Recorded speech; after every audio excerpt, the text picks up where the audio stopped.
Like, subscribe اور bell icon دبانا نہ بھولیں تاکہ ہماری آنے والی ہر ویڈیو سب سے پہلے آپ تک پہنچے۔ اور آپ کے کوئی سجیشنز ہو تو کمنٹ باکس میں کمنٹ کرنا نہ بھولیں۔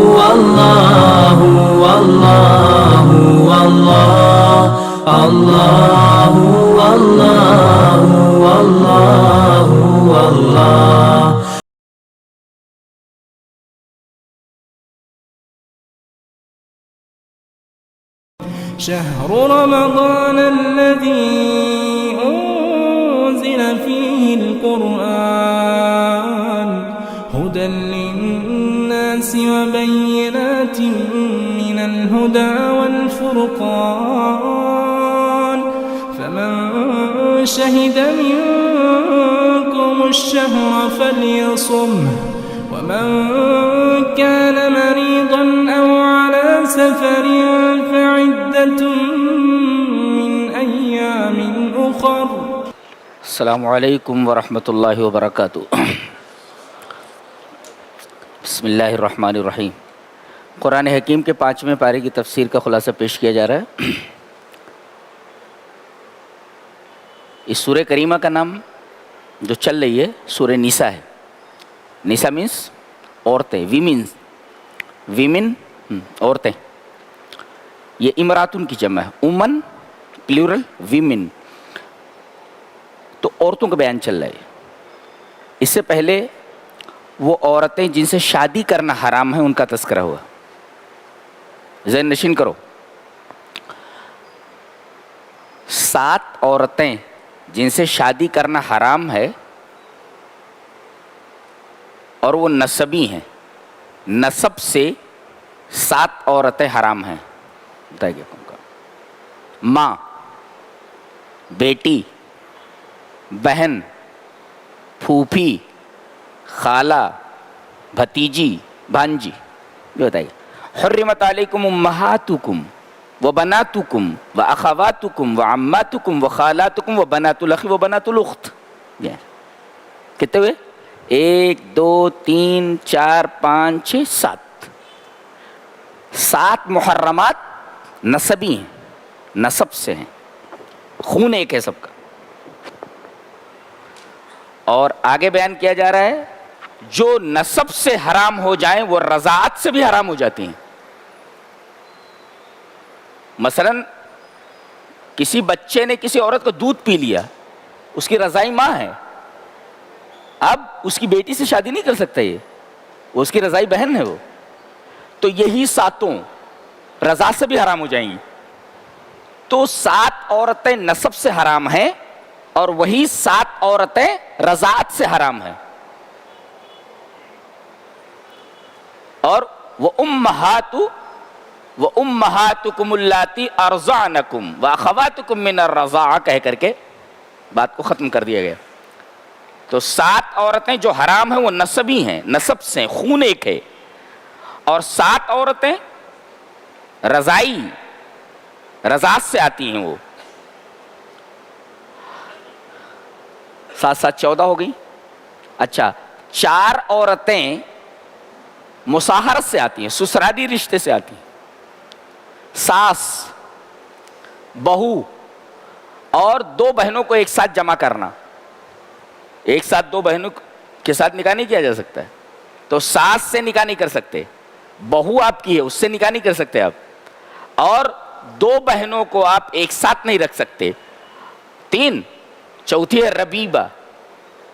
ربیبہ کا مطلب ہوتا ہے جیسے ایک عورت ہے،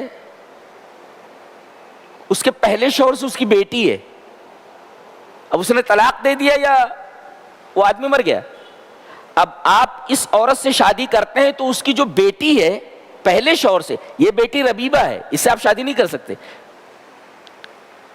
اگر کرنا ہو تو اس عورت سے شادی نہ کرو، ڈائریکٹ اس سے کر لو، ایسا ہو جاتا. اگر آپ نے ماں سے شادی کر لی تو یہ جو بیٹی ہے اس کی، اگرچہ وہ دوسرے شوہر سے، وہ ربیبہ ہے، اس سے نکاح نہیں کر سکتے آپ. تو یہ 4 رشتے جو ہیں یہ سسرالی ہیں، مصاہرت سے ہیں، یہ حرام ہے. تو 7 رشتے نسبی یہ حرام، 7 رشتے رضاعت سے یعنی دودھ پینے کے اعتبار سے، اور 4 رشتے مصاہرت سے سسرالی. اور حدیث سے ہے، تو قرآن سے ہے، یہ حدیث سے ہے کہ اگر آپ نے کسی عورت سے شادی کر لی تو اس کے ساتھ اس کی خالہ کو نہیں رکھ سکتے، اس کی خالہ سے شادی نہیں کر سکتے، اس کی پھوپھی سے نہیں کر سکتے، اس کی بھتیجی سے نہیں کر سکتے، اس کی بھانجی سے نہیں کر سکتے، یہ سب حرام ہو جائیں گی. یعنی کسی عورت سے آپ نے شادی کر لی تو اب اس عورت کی جو خالہ ہے اس سے شادی نہیں کر سکتے آپ، اس کے ساتھ نہیں رکھ سکتے اس کو کہ اس سے بھی شادی کر لیں. اس کی پھوپھی سے نہیں کر سکتے آپ، اس کی بھانجی سے نہیں کر سکتے، اس کی بھتیجی سے نہیں کر سکتے. یہ حدیث سے ثابت ہے. اب ایک سوال کرتا ہوں، بتاؤ چاچی سے شادی کر سکتے ہیں کہ نہیں؟ چاچا مر جائے تو نہیں کر سکتے، اس لیے کہ اس میں درمیان میں آتا نہیں، اس دائرے میں آتا ہی نہیں ہے. تو کو بتا دیا انہوں نے، چاچی سے کر سکتے ہیں شادی اگر چاچا مر گیا تو. جی یہ بیان کیا گیا یہاں. اس کے بعد ایک اور عورت سے نکاح حرام بتایا گیا، والمحصنات من النساء، جو عورتیں کسی کے عقد میں ہیں. جیسے زید کی نکاح میں ایک عورت ہے تو وہ شادی شدہ ہے نا، وہ اپنے شوہر کے ساتھ ہے. اب یہ شادی شدہ عورت سے آپ نکاح نہیں کر سکتے اس لیے کہ وہ دوسرے کے عقد میں ہے نا. والمحصنات من النساء کہہ کر کے بتایا گیا، یہ بھی حرام ہے. جب تک وہ اس کے عقد میں ہے تب تک آپ اس سے نکاح نہیں کر سکتے. والمحصنات من النساء کہہ کر کے بتایا گیا، یہ عورت بھی حرام ہے. اس کے بعد اصول بتایا گیا، وَأُحِلَّ لَكُم مَّا وَرَاءَ ذَلِكُمْ، اس کے علاوہ جتنی بھی عورتیں ہیں سب حلال ہیں. ایک نقطہ اس کے اندر یہ معلوم ہوا کہ الحرام محصور لہو حد، یعنی حرام کی حد ہے، لمیٹڈ ہے. والحلال ہیز نو لمٹس، حلال کی کوئی لمٹ نہیں ہے. لیس لہو حصر، لیس لہو حد، یعنی حرام کی حد ہے. بتا دیا گیا اتنی عورتیں حرام ہیں، اس کے بعد کہا گیا اس کے علاوہ جو ہے سب حلال ہے. اس کا مطلب ہے حرام اس کی لمٹ ہے، حلال کی لمٹ نہیں ہے. اتنی چیزیں حرام ہے، اس کے علاوہ جتنی ہے سب حلال ہے. یہ قاعدہ ہے گویا کہ حلال یہ ان لمیٹڈ ہے اور جو حرام ہے وہ لمیٹڈ ہے، محصور ہے اور اس کی حد ہے.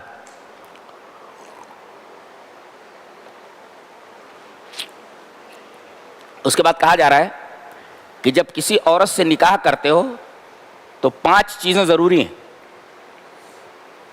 5 چیزیں کرنا ہو تو نکاح نہیں ہوتا. بتایا گیا فَآتُوهُنَّ أُجُورَهُنَّ فَرِيضَةً، گنو مہر ہو گیا.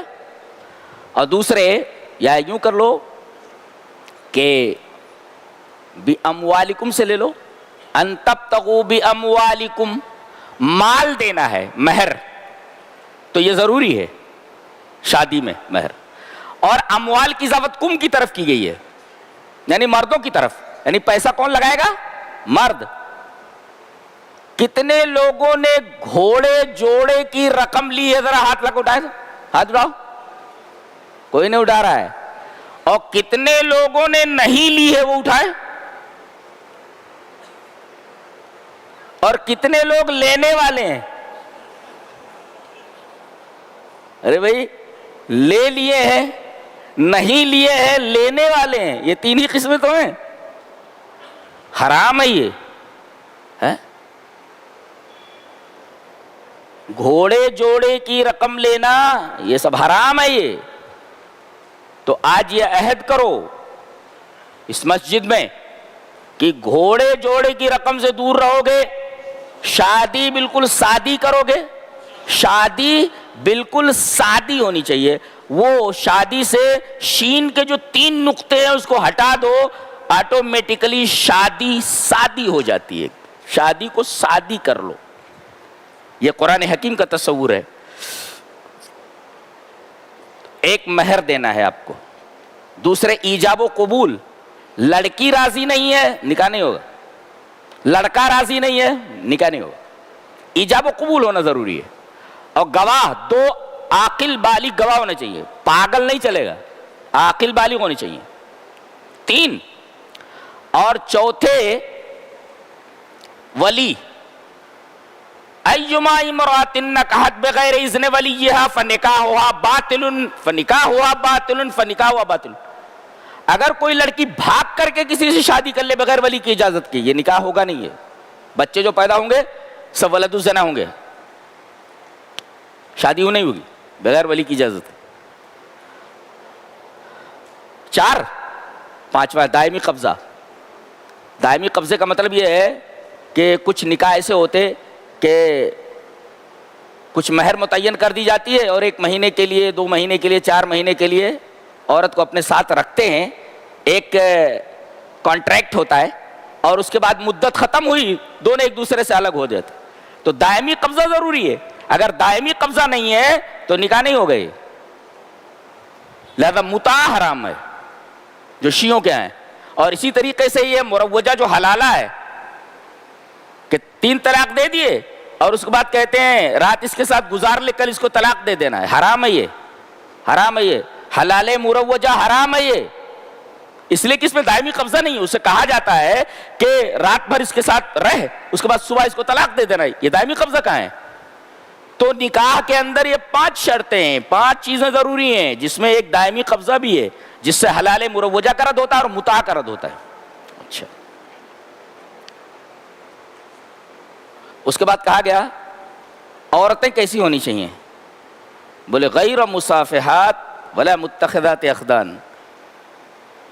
لونڈی سے اگر شادی کرو, پہلے تو لونڈیاں تھی, تو لونڈیوں کے لیے یہ بیان ہے کہ وہ زانیہ نہ ہو. مصافحات کا مطلب ہوتا ہے زانیات علانیتاً, اس لیے کہ بازار حسن میں شاہدان بازاری اپنا جسم بیچنے والی عورتیں 2 ہی طرح کی ہوتی ہیں, ایک کھلی ایک چھپی.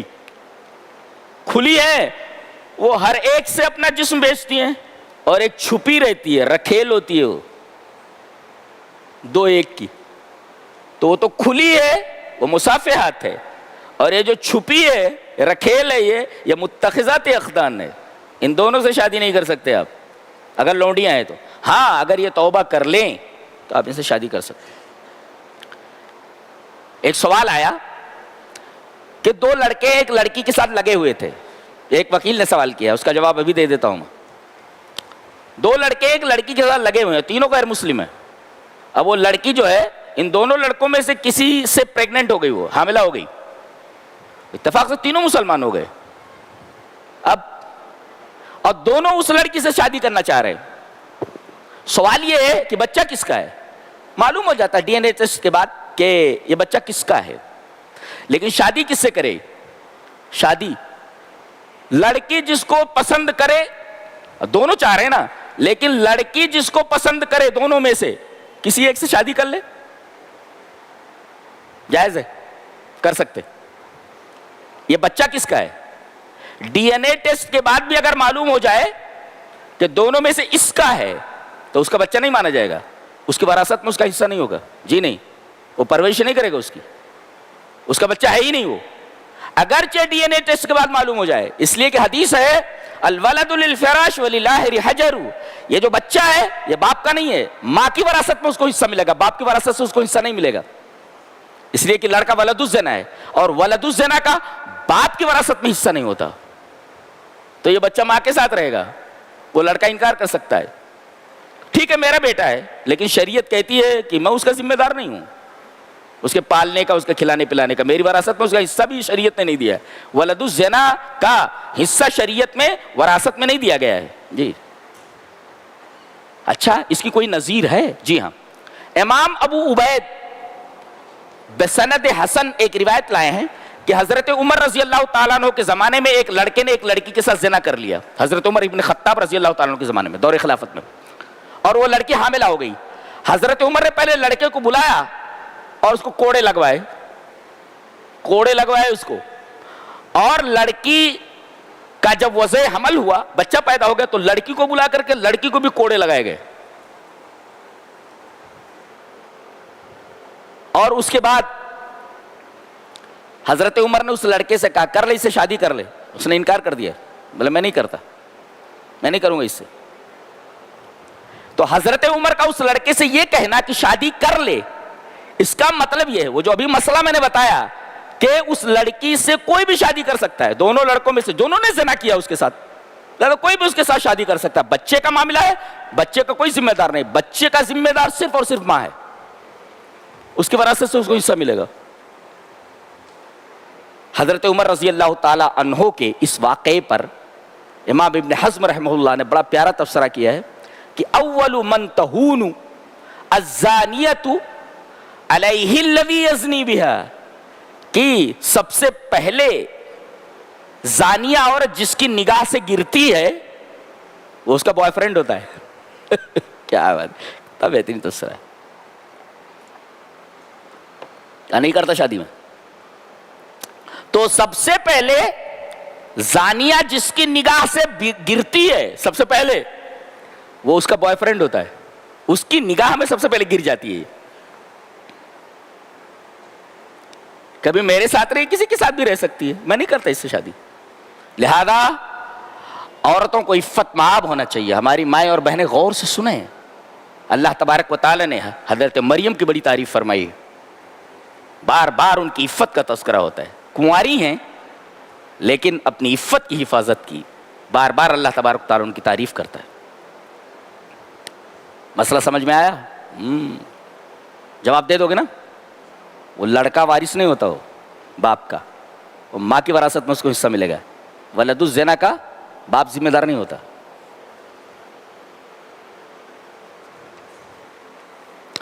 اس کے بعد کہا گیا خلق الانسان ضعیفا، انسان بڑا کمزور پیدا کیا گیا ہے۔ طاؤس ہیں، وہ روایت کرتے ہیں، وہ بتاتے ہیں کہ میں نے مرد کو عورتوں سے زیادہ کسی چیز کے بارے میں کمزور نہیں دیکھا۔ گویا مرد کہاں سب سے زیادہ کمزور ہوتا ہے؟ عورتوں کے سامنے، عورتوں کے بارے میں سب سے زیادہ کمزور ہوتا ہے۔ ہر جگہ سینہ تان لیتا ہے، یہاں سینہ نہیں تان سکتا، بیٹھ جاتا ہے، سٹ ڈاؤن، بیٹھ۔ تو طاؤس کہتے ہیں کہ میں نے مرد کو عورتوں کے بارے میں جتنا کمزور پایا ہے کسی اور چیز کے بارے میں کمزور نہیں دیکھا۔ سب سے زیادہ کمزور کہاں ہوتا ہے؟ وہ عورتوں کے سامنے ہوتا ہے، اور کہتے صنف نازک ہے۔ یہ پہاڑ جیسے آدمی کو جھکا دیا، کہا ہے کہ صنف نازک ہے بولے۔ اور ایک صاحب اور تبصرہ کرتے ہیں، بہت پیارا تبصرہ کرتے ہیں، کہتے ہیں کہ اب اس سے زیادہ آدمی کمزور کیا ہو سکتا ہے کہ ایک عورت گزر رہی ہے، المرأۃ تمر، ایک عورت گزر رہی ہے، خواہ مخواہ اس کو دیکھے گا، جبکہ اس کو معلوم ہے کچھ ملنے والا نہیں ہے، پھر بھی نظر ضرور ڈالے گا۔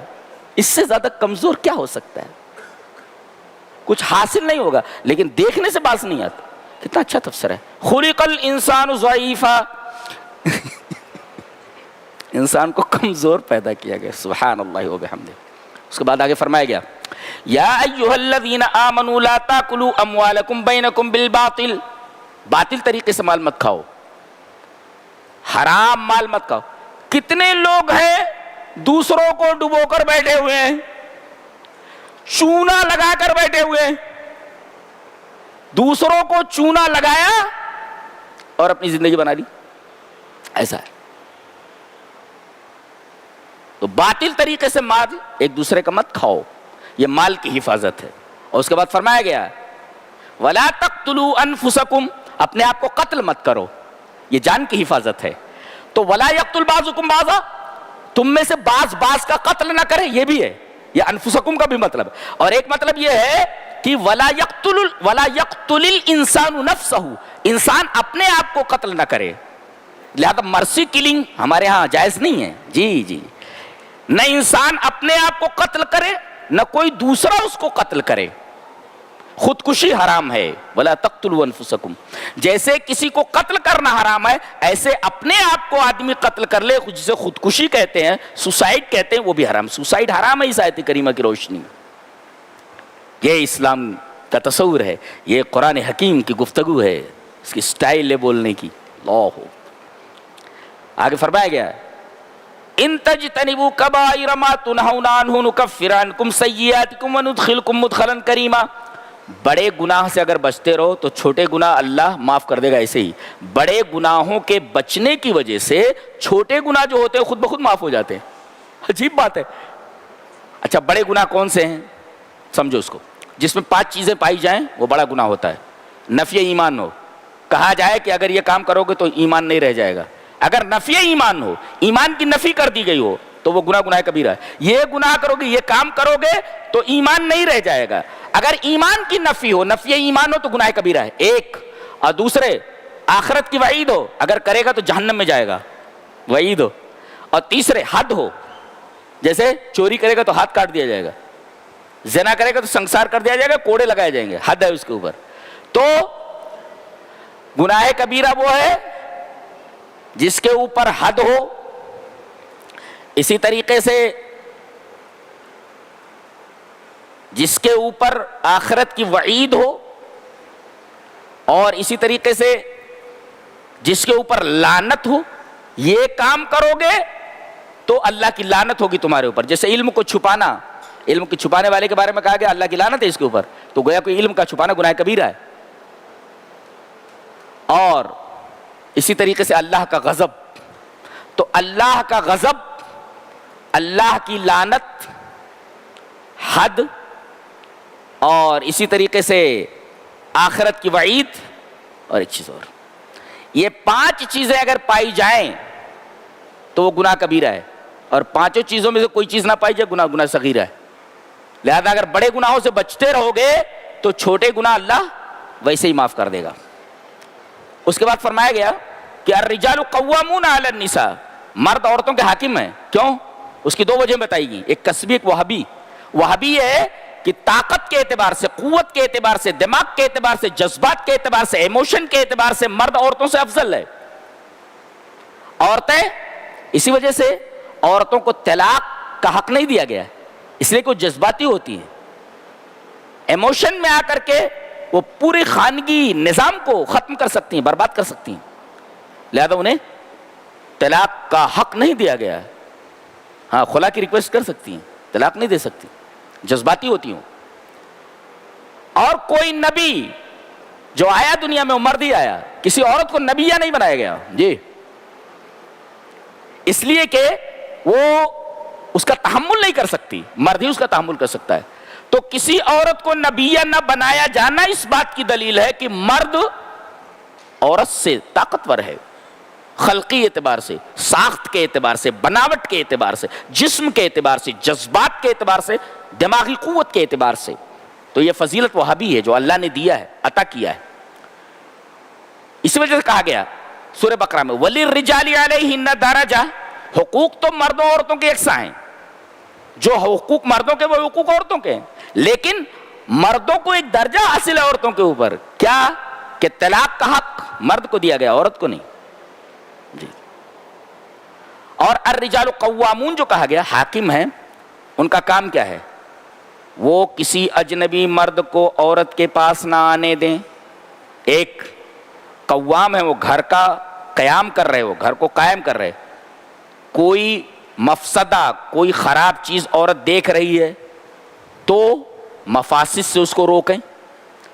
تیسرے، اگر نماز نہیں پڑھ رہی ہے، اللہ اور اس کے رسول کے حقوق کو ادا نہیں کر رہی ہے تو اس کے اوپر اللہ اور اس کے رسول کے حقوق کو لازم کریں. یہ ساری چیزیں قوام میں آتی ہیں، یہ ساری چیزیں آپ کو کرنی ہے، اس لیے کہ قوام ہے آپ.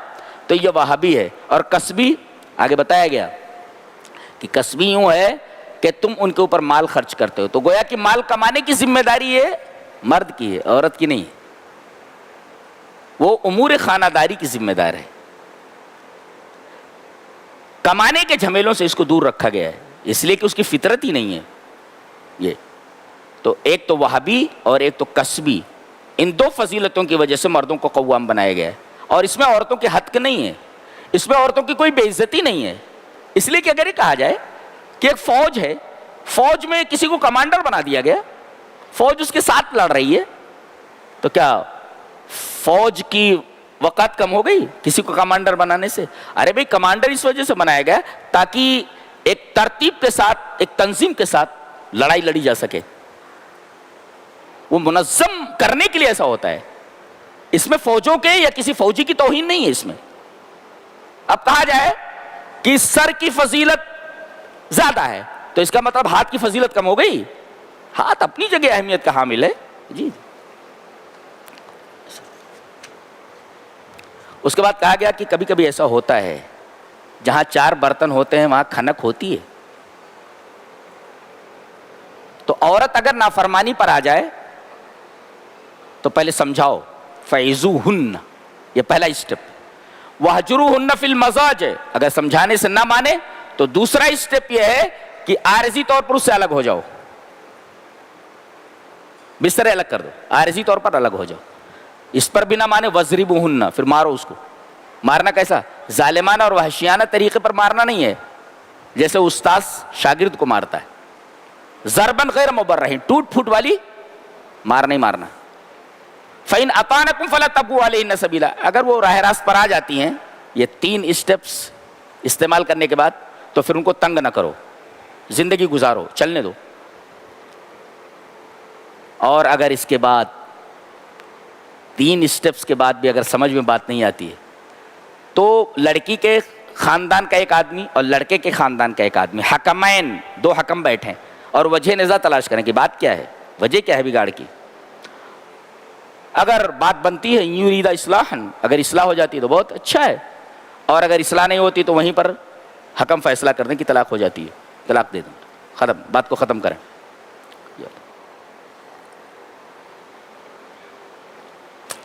اس کے بعد حقوق بیان کیے گئے.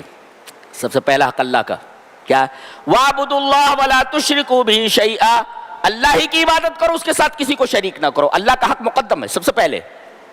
وَبِالْوَالِدَيْنِ إِحْسَانًا، اللہ کے حقوق کی ادائیگی کے بعد سب سے پہلا حق جو بندوں کا بندوں کے اوپر ہو، والدین کے ساتھ حسن سلوک ہے. اللہ، ماں بچے کے لیے کیا کیا نہیں کرتی ہے، اور باپ اپنے بچے کے مستقبل کو سنوارنے کے لیے کیا کیا قربانیاں نہیں دیتا. اگر کوئی بچہ باپ کی ان قربانیوں کو بھول جائے، اس سے بڑا بدنصیب، اس سے بڑا بدبخت بچہ کوئی نہیں. انہوں نے تمہارا بچپن سنبھالا ہے، اب تم ان کا بچپن سنبھالو. پہلے دانت نہیں تھے، تم کو کیسا کھلایا پلایا، اب ان کے دانت نہیں، ان کو کیسے کھلایا پلایا جاتا ہے. پہلے جہاں بیٹھتے تھے وہاں پر سنڈاس کر دیتے تھے، اب یہ باپ بھی اسی طریقے سے، ماں بھی ایسے ہے، تو سنبھالو نا. انہوں نے تمہارا بچپن سنبھالا. حل جزاء الاحسان الا الاحسان، احسان کا بدلہ احسان تو بنتا ہے نا. لہذا انہوں نے تمہارا بچپن سنبھالا، تم اپنے ماں باپ کا بچپن سنبھالو. کیا کیا قربانیاں نہیں دی ہیں، پوری زندگی تو تمہارے پیچھے لگا دیا.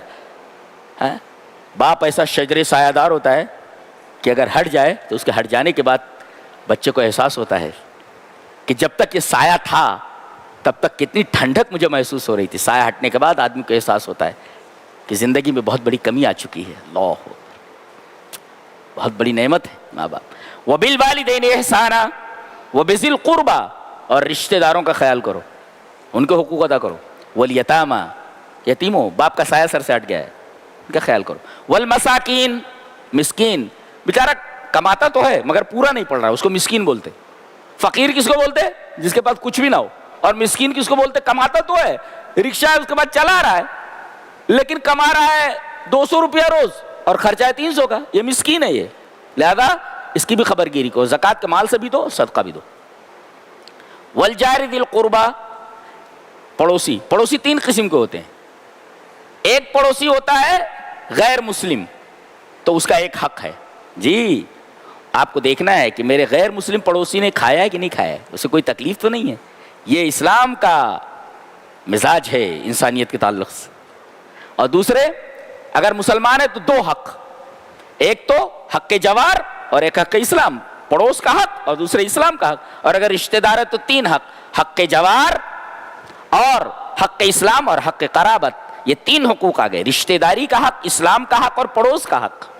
جی والجار ذی القربى والجار الجنوبی، ایک دور کا قریبی، ایک دور کا پڑوسی ہوتا ہے اور ایک قریب کا پڑوسی ہوتا ہے. اور والصاحب بالجنب، اور قریب کا پڑوسی، قریب کا ساتھی. قریب کا ساتھی آپ کا دوست بھی ہو سکتا ہے جو آپ کے ساتھ رہتا ہے، آپ کی بیوی بھی ہے، آپ کی بیوی سے زیادہ آپ کے قریب کون ہے، لہذا وہ صاحب بالجنب بھی ہے. اس سے ایک استدلال اور کیا گیا، آپ ٹرین میں ہے یا بس میں ہے، کوئی عورت ہے، ریزرویشن نہیں ہے، کھڑی ہے بچے کو لے کر کے پریشان ہو رہی ہے، آپ بیٹھے ہوئے ہیں، کھڑے ہو کر کے آپ اس کو جگہ دے دیں، بیٹھیے یہاں پہ. والجار الجنب والصاحب بالجنب، آپ کے پہلو کا ساتھی ہے، بٹھا دیجئے اس کو. یہ اسلام کی تعلیم ہے. اور وہ اپنی سبیل، مسافر آ جائے تو اس کے کھانے پینے کا انتظام کرو، ٹکٹ وکٹ نہیں، اس کو ٹکٹ وغیرہ کا انتظام کر دو. اللہ نے فرمایا فَكَيْفَ إِذَا جِئْنَا مِنْ كُلِّ أُمَّةٍ بِشَهِيدٍ وَجِئْنَا بِكَ عَلَى هَؤُلَاءِ شَهِيدًا. ایک دفعہ حضرت عبداللہ ابن مسعود بیٹھے ہوئے تھے، صحابہ تھے، نبی کریم صلی اللہ علیہ وسلم، بخاری کی روایت ہے مسلم کی. تو نبی کریم صلی اللہ علیہ وسلم نے عبداللہ ابن مسعود سے کہا قرآن سناؤ، قرآن پڑھو. کہا کہ اللہ کے رسول میں قرآن پڑھوں؟ قرآن تو آپ پر نازل ہوا ہے، آپ پڑھیں. اقرأ علیک انزل، قرآن تو آپ پر نازل ہوا ہے، میں قرآن پڑھوں؟ آپ نے کہا ہاں تم پڑھو. یعنی محبوب کا کلام آپ دوسرے کی زبان سے سننا چاہ رہے ہیں. کبھی کبھی ایسا ہوتا ہے کہ آدمی خط پڑھ لیتا ہے، دوسروں سے پڑھا کر کے سنتا ہے، پڑھو نا کیا لکھا ہوا ہے. تو نبی نے فرمایا تم پڑھو. وہ سورہ نساء پڑھنے لگے، یہ سورہ کریمہ. پڑھتے پڑھتے جب اس آیت پر آئے فَكَيْفَ إِذَا، وہ سر جھکا کر پڑھ رہے ہیں اور سارے صحابہ سر جھکا کر سن رہے ہیں. فَكَيْفَ إِذَا جِئْنَا مِنْ كُلِّ أُمَّةٍ بِشَهِيدٍ، کیا حال ہوگا اس وقت جب ہر امت پر ایک گواہ لایا جائے گا اور ان لوگوں پر آپ کو گواہ بنایا جائے گا. تو آپ نے کہا بس بس رک جاؤ. حضرت عبداللہ ابن مسعود نے جب نگاہ اٹھائی تو دیکھا کہ آپ صلی اللہ علیہ وسلم کی آنکھوں سے آنسو نکل رہے ہیں اور پوری ریش مبارک آنسوں سے بھیگ چکی ہے. یہ صحابہ کرام کی محفلیں ہیں. تبھی تو اللہ تبارک تعالیٰ نے پوری دنیا ان کے حوالے کر دی. ہم تو ایک دکان کے لیے، ایک مکان کے لیے ترستے ہیں، ان کو پوری دنیا دے دی گئی. لو آج 55 سے زائد ممالک ہیں، سب وہی فتح کر کے دے کر گئے ہیں، سنبھال نہیں پا رہے ہم لوگ، وہی دے گئے ہیں، سب سنبھال نہیں پا رہے. پوری دنیا تو دے کر گئے، ہم سب لوگ سنبھال نہیں پا رہے ہیں. یہی لوگ ہیں. ان کی محفلیں کیسی ہوتی تھی؟ قرآن کی محفل ہوتی تھی، قرآن پڑھا جاتا تھا، لوگ روتے تھے. آج ہماری محفلیں کیا ہے؟ 5 لڑکے بیٹھے ہوئے ہیں، پتہ نہیں کیا مر رہے ہیں اس میں، دیکھ رہے ہیں. اور 5 لڑکے بیٹھے ہوئے ہیں، بظاہر ایسا لگتا ہے جیسے مجلس ہے، لیکن 5 تنہا ہیں. یہ موبائل نے کیسا تنہا کر دیا ہے ایک آدمی کو دوسرے سے. 5 بیٹھے ہوئے لیکن تنہا ہیں، محفل میں مگر تنہا، محفل میں رہ کر بھی محفل میں نہیں ہے، تنہا ہے وہ. یہ قرآن کی محفلیں ہوتی تھی صحابہ کی. ہماری محفلیں کیسی ہیں وہ دیکھ لو. اب لات اور جوتے نہیں کھاؤ گے تو کیا ہوگا؟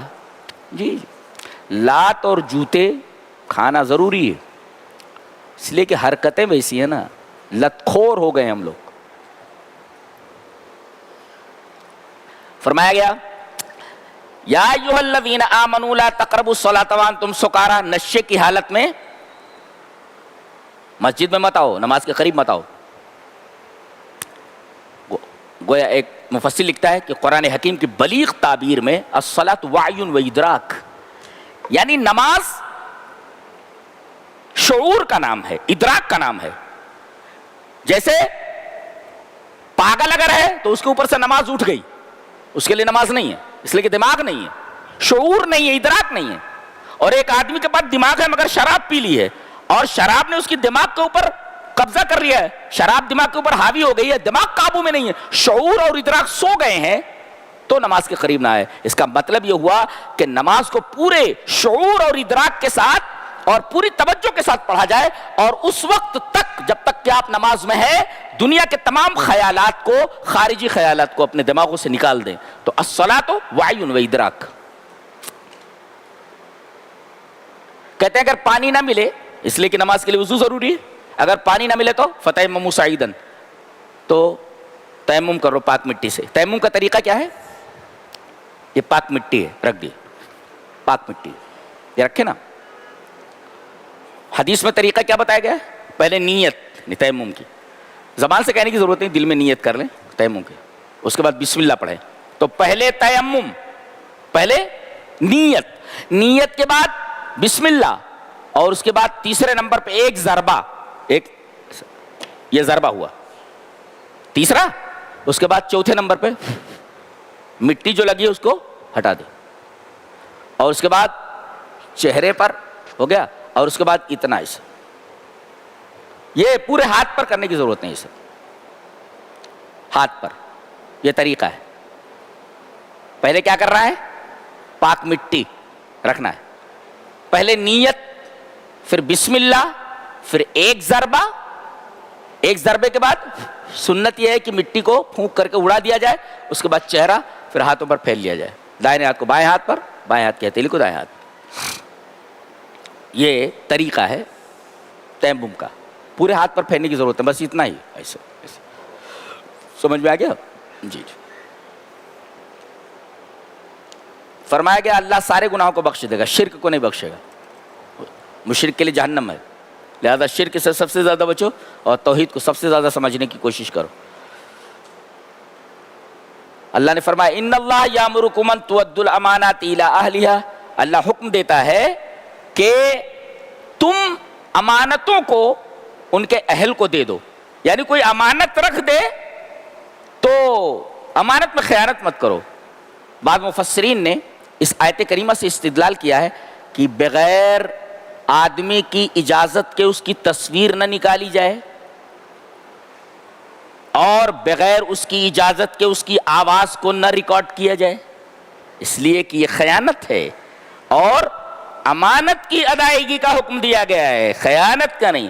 بغیر آدمی کی اجازت کے نہ اس کی تصویر لی جا سکتی ہے، نہ اس کی آواز کو ریکارڈ کیا جا سکتا ہے.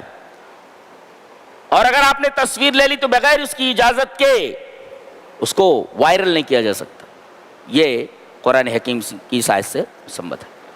فرمایا گیا یا ایھا الذین آمنوا اطیعوا اللہ واطیعوا الرسول واولی الامر منکم، اے ایمان والو اطاعت کرو، اللہ کی اطاعت کرو، رسول کی اور اولی الامر کی. دیکھو یہ تین ہیں، دو کے ساتھ اطیعوا اللہ، اللہ کے ساتھ اطیعوا، واطیعوا الرسول، رسول کے ساتھ اطیعوا، وہ اولی الامر کے ساتھ اطیعوا نہیں ہے. ابن باز نے کہا فطاعت ولی الامر، فطاعت ولی الامر تابعۃ لطاعت اللہ ورسولہ. تو ولی الامر کی، اولی الامر کی اطاعت اللہ اور اس کے رسول کی اطاعت کے تابع ہے. اگر اولی الامر ایسا کام کر رہا ہے جو اللہ اور اس کے رسول کے حکم کے خلاف ہے تو ولی الامر کی بات نہیں مانی جائے گی. تو گویا کہ اللہ کی اطاعت مستقل، رسول کی اطاعت مستقل، اور اولی الامر کی اطاعت غیر مستقل ہے، وہ تابع ہے اللہ اور اس کے رسول کی اطاعت. اور فرمایا گیا کہ اسی معاملے میں، کسی مسئلے میں اگر نزاع ہو جائے، اختلاف ہو جائے، تو پلٹنا کدھر؟ کسی مولوی کے پاس، کسی امام کے پاس جانے کی ضرورت نہیں ہے، اللہ اور اس کے رسول کی طرف جانا ہے. مولوی کے پاس جائیں گے، اس سے یہ پوچھیں گے کہ یہ مسئلہ بتائیے، اپنی طرف سے نہیں، اللہ اور اس کے رسول نے کیا کہا ہے وہ بتائیے. ہم آپ کی بات سننے نہیں آئے ہیں مولوی صاحب، ہم اللہ اور اس کے رسول کی بات سننے کے لیے آئے. دلیل دیجئے، آپ جو جواب دے رہے ہیں اللہ نے کہا ہے اس کے رسول نے کہا ہے. فردوہ الی اللہ والرسول، اللہ اور اس کے رسول کی طرف لوٹاؤ اگر اختلاف ہو جائے تو.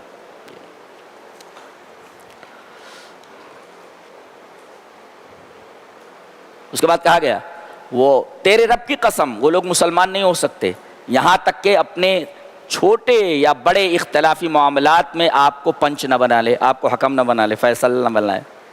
یعنی کوئی بھی معاملہ آئے تو فیصل کون بنے گا، فیصلہ کون کرے گا؟ رسول اللہ صلی اللہ علیہ وسلم. اور یا حتیٰ آیا، حتیٰ مانے تک، ٹو تک. ایک مفسر لکھتا ہے اس آیت کریمہ کی روشنی میں کہ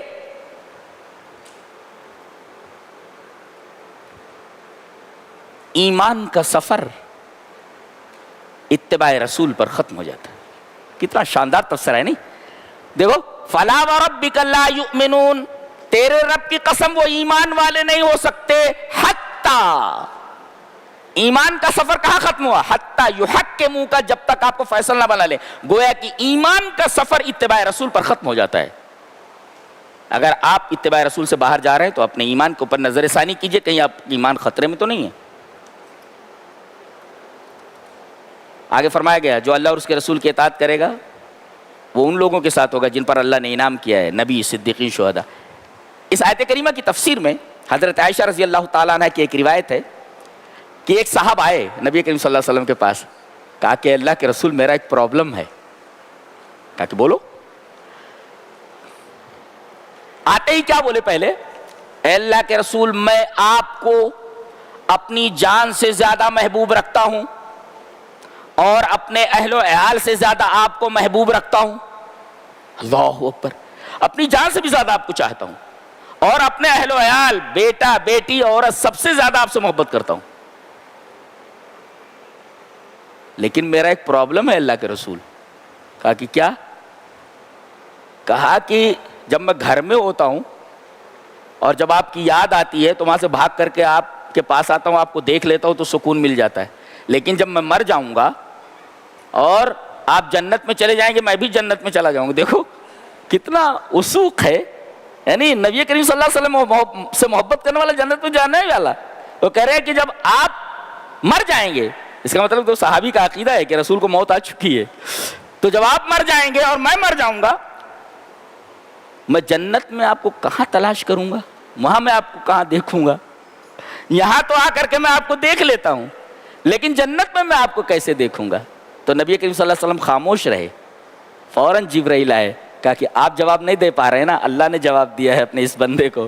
وَمَن يُطِعِ اللَّهَ وَالرَّسُولَ فَأُولَٰئِكَ مَعَ الَّذِينَ أَنْعَمَ اللَّهُ عَلَيْهِم مِّنَ النَّبِيِّينَ وَالصِّدِّيقِينَ وَالشُّهَدَاءِ وَالصَّالِحِينَ۔ جو اللہ اور اس کے رسول کی اطاعت کرے گا وہ نبیوں کے ساتھ ہوگا۔ تو رسول سے محبت کر رہا ہے نا، المرء مع من احب، آدمی اسی کے ساتھ اٹھایا جائے گا جس سے محبت ہوگی۔ اب موبائل کے ساتھ محبت ہے تو موبائل کے ساتھ اٹھایا جائے گا، ٹیڑھے ٹیڑھے چل رہا ہے تو ٹیڑھے ٹیڑھے اٹھایا جائے گا۔ کیا کریں، ٹیڑھے ٹیڑھے چل رہا ہے، ٹیڑھے ٹیڑھے چل رہا ہے۔ فرمایا گیا اینما تکونوا یدرککم الموت ولو کنتم فی بروج مشیدہ، تم جہاں کہیں بھی رہو موت تمہیں پکڑ لے گی، اگرچہ تم سیمنٹڈ برجوں کے اندر کیوں نہ ہو، موت کو کوئی چیز نہیں روک سکتی۔ بڑے سے بڑے قلعے میں رہو، موت کا فرشتہ آ جاتا ہے، چل بیٹا کام ختم، the story is going to finish، ختم، کہانی ختم۔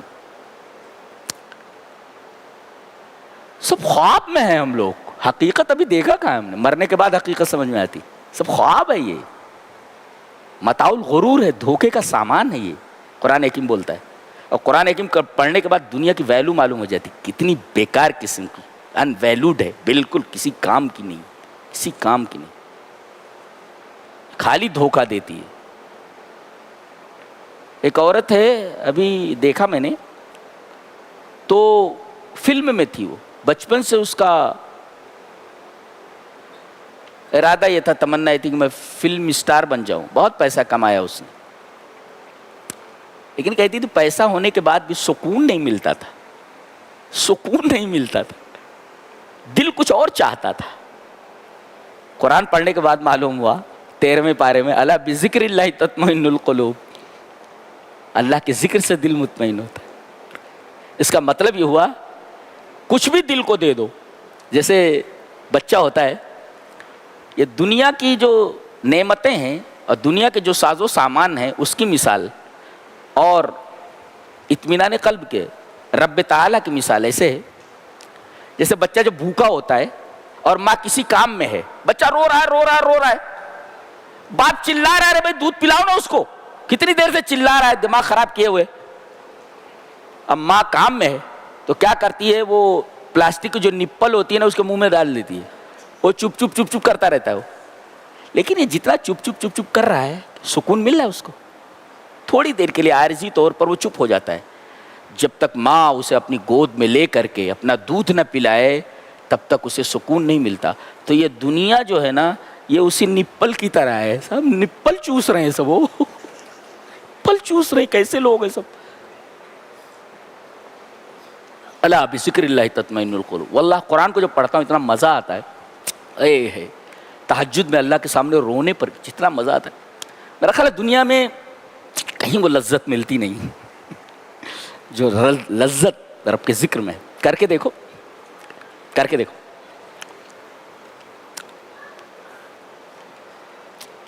دنیا ملے نہ ملے رب مل جاتا ہے، سب کچھ مل جاتا ہے۔ رب کو پا کر دیکھو کیسا لگتا ہے آپ کو، بہت مزہ آتا ہے۔ الا بذکر اللہ تطمئن القلوب، دل کا اطمینان صرف ذکر الہی میں ہے۔ اور دیکھو دل بہت کچھ تلاش کرتا ہے، یہ مل جائے، یہ مل گیا نا، بچہ اس کھلونے کو توڑ دیتا ہے، اور کیا چاہیے بیٹا، یہ چاہیے، اس کو بھی توڑ دیتا ہے، کسی حد پر جا کر ختم نہیں ہوتا۔ ایسے ہی آدمی کا دل بہت کچھ چاہتا ہے، چاہتا رہتا ہے، زندگی گزر جاتی ہے، اس کو ملتا نہیں ہے، اس لیے کہ اسے رب نہیں ملا، لہذا اسے سکون نہیں ملا۔ جی رب سے کم پر دل راضی نہیں ہوتا ہے، یہ آپ یاد رکھ لیں، آپ یہ دل کا معاملہ ہے، رب سے کم پر راضی نہیں ہوتا ہے۔ دل کے اندر اللہ نے وہ چیز رکھ دی ہے، رب سے کم پر راضی نہیں ہوتا ہو، زندگی بھر پریشان رہتا ہو۔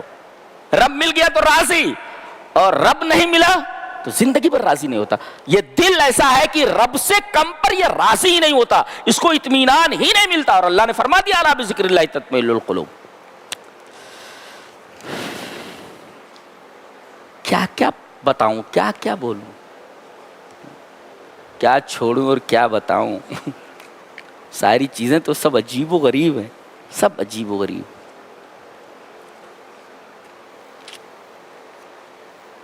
اس کے بعد یہ ارشاد فرمایا گیا، میاں بیوی میں نہیں بن رہا ہے، اللہ فرما رہے جدا ہو جاؤ نا، سیدھا سا مسئلہ ہے۔ اللہ نے فرمایا وَإِن يَتَفَرَّقَا يُغْنِ اللَّهُ كُلًّا مِّن سَعَتِهِ، فائدہ بھی بتایا گیا، اگر دونوں آرام سے الگ ہو جاتے ہو، زندگی کو گھسیٹا نہیں جاتا، لڑکے کو لڑکی پسند نہیں ہے، لڑکی کو لڑکا پسند نہیں، جدا ہو جاؤ، قرآن کہتا ہے وَإِن يَتَفَرَّقَا، اگر الگ ہو جاتے ہیں، فائدہ دیکھو، يُغْنِ اللَّهُ كُلًّا مِّن سَعَتِهِ، اس کی تفسیر ایک صاحب نے کی ہے کہ يُغْنِ اللَّهُ كُلَّ وَاحِدٍ مِّنْهُمَا بِزَوْجٍ خَيْرٍ مِّن زَوْجِهَا الْأَوَّلِ، اگر دونوں الگ ہو جاتے ہیں تو لڑکی کو اس سے بہتر شوہر مل جائے گا، اور اس لڑکے کو بہترین لڑکی مل جائے گی پہلی سے زیادہ۔ یہ اللہ فرما رہا میں اپنی قدرت سے دے دوں گا، لہذا ایسی کوئی بات آ جائے تو الگ ہو جاؤ، اس میں کہیں اور ادھر ادھر مغزماری کرنے کی ضرورت نہیں ہے، کیس کباڑی کی طرف جانے کی ضرورت نہیں ہے۔ اللہ نے فرما دیا نا میں اپنی قدرت سے تجھے بہترین لڑکی دیتا ہوں اور تجھے بہترین لڑکا دے دیتا ہوں نا۔ اللہ کی بات پر کسی کو یقین ہی نہیں، اس لیے کہ قرآن نہیں پڑھ رہے نا، قرآن نہیں پڑھ رہے، ساری مصیبت یہی ہے کہ قرآن حکیم نہیں پڑھ رہے۔ اس کے بعد فرمایا گیا تم عدل کے قائم کرنے والے بولو، ہر قدم پر انصاف۔